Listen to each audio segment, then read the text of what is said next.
You know how sometimes you're trying to explain when something happens, like not right now, but maybe a bit later, or the day before yesterday? Yeah, and in English, you sometimes need a whole little phrase for it. Exactly. Well, it turns out Spanish has some really neat single words for a lot of these ideas. Super efficient. It really is fascinating how languages carve up time differently. Those little adverbs, they're kind of the bedrock for understanding sequences. Totally. And that's exactly what we're, diving into today. We've been checking out this great Spanish lesson from the YouTube channel Jaime Lara Español. Ah, yes, that's a good one. Yeah. So our goal here is really to get a handle on these Spanish adverbs of time, the words that tell us when. Think of it as like unlocking how Spanish speakers pinpoint moments in time. And that Jaime Lara Español channel, it's brilliant for learners. Makes grammar feel much less intimidating, I think. We definitely recommend it if you're working on your Spanish. Couldn't agree more. So today we'll journey through the present, the future, the past using their framework. And we'll look at some other useful timing words too, all based on their explanations. Ready to jump in? Let's do it, starting with, well, right now, the present. Okay, so the lesson kicks off with ahora, means now, obviously. That's our anchor point. Right, the here and now. And the example is perfect. Ahora estás aprendiendo los adverbios de tiempo en español. Now you are learning the adverbs of time in Spanish. Puts you right in the moment. And what's useful, in the Jaime Lara Español lesson is they often use a timeline visual. Oh, yeah. Yeah, it really helps to see, okay, here's ahora, here's the past, here's the future. Gives you that context. Makes sense. Okay, so moving forward on that timeline, the future, we get mañana. Tomorrow, standard enough. And then pasado mañana. Day after tomorrow. Again, quite concise. Yeah, so the example, pasado mañana iré a verte, I'll go see you the day after tomorrow. Pretty direct, isn't it? It really is. Highlights that efficiency we mentioned. No messing about. And here's something super useful the lesson points out for learners. You can often move these adverbs around. Ah, the flexibility. Yes. Te llamo mañana, I'll call you tomorrow. Or mañana te llamo, same meaning. Exactly. Which is, one less thing to worry about grammatically. Definitely takes some pressure off. Although, well, sometimes putting it at the start, like mañana te llamo, might just subtly emphasize the when. Just a tiny nuance, maybe. Okay, good point. Good nuance to be aware of as you get better. So let's rewind now. Go back in time. To the past. We get anoche, last night. The lesson explains it means la noche anterior, the previous night, and then anteayer. Or you can say antes de ayer. Both mean the day before yesterday. Again, a single concept word. Exactly. Super useful for telling stories. The examples are great. Anoche vi una película de acción. Last night, watched an action movie. Simple. Clear? And if you send me the Español anteayer, took my Spanish exam the day before yesterday. And again, the lesson stresses you can usually swap the position, right? Ante hice mi examen works just as well. That consistency about flexibility is really helpful for learners building confidence, I think. Totally.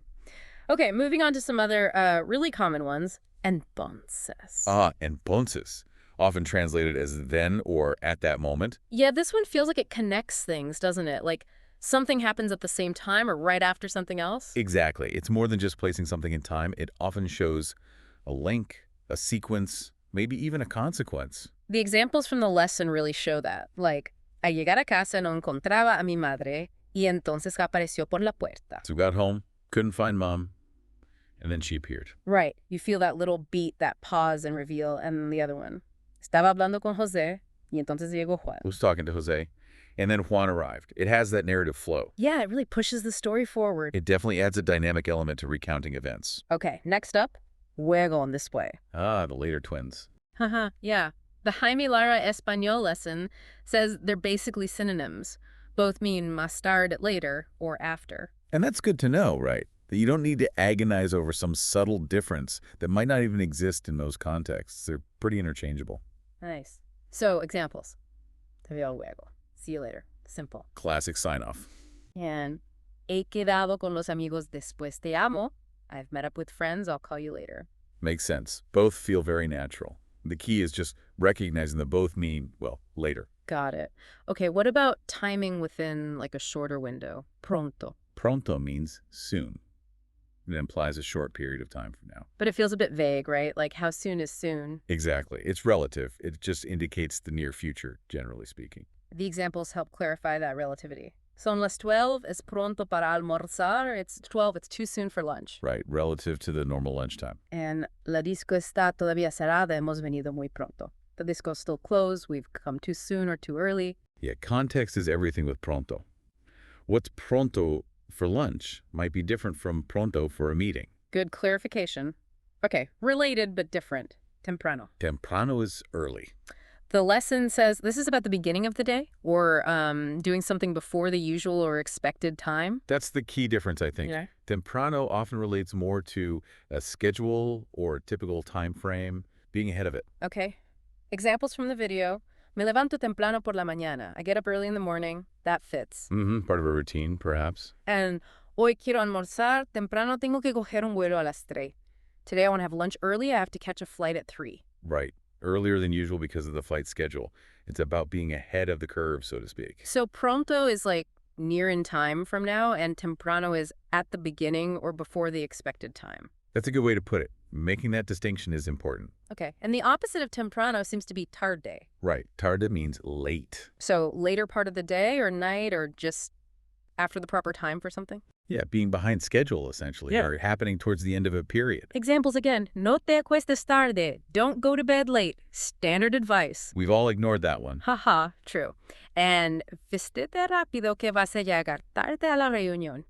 Get dressed quickly. You're going to be late for the meeting. Yep, that feeling of rushing because you're tarde. These are all just fundamental, aren't they? You hear and use them constantly. Absolutely. Mastering these is like core to sounding natural when talking about time. No doubt about it. So just to kind of wrap up the main points from the Jaime Lara Español lesson here, the big thing is that these adverbs tell us when. They answer that basic question. And crucially, their placement in Spanish is often pretty flexible, right? Without messing up the core meaning. The word itself carries the time info. Precisely. And, if this has piqued your interest or you want clearer explanations on other tricky Spanish points, You should definitely check out the source. absolutely. The Jaime Lara Español YouTube channel. It really is a fantastic resource. Very clear, very practical for learners. Totally agree. Jaime Lara has tons of great stuff to boost your Spanish. So if you found this useful, seriously, head over to Jaime Lara Español on YouTube. Hit subscribe. It helps support creators doing good work. Yeah. And while you're there, leave a comment. Maybe try using anoche or luego in a sentence about your day. Engage with it. That active engagement really helps solidify things. Trying it out yourself makes a huge difference. And share the channel. If you know anyone else learning Spanish, pass it along. It's all about building that community and using good resources. Couldn't agree more. Active learning is key. Okay, so as we finish up our deep dive on these Spanish time words, maybe just quickly revisit a couple, like the difference between pronto, soon, And temprano, yeah, early. Remember, one's about nearness, the other about being ahead of schedule. right. And also just remembering that general flexibility in word order, how you can often pop those adverbs in different spots. Pretty cool feature of Spanish, isn't it? It really is. Shows a certain, fluidity in the language structure itself. So a final thought maybe. Think about your own language. How often do you use words like now, later, yesterday? Are they as positionally flexible as these Spanish ones seem to be?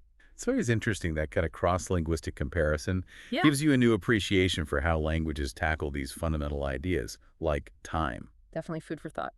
Well, thanks for diving deep with us into Spanish adverbs of time today. Hope it was helpful. We certainly hope so. And seriously, don't forget to check out Jaime Lara Español on YouTube for more great Spanish learning content.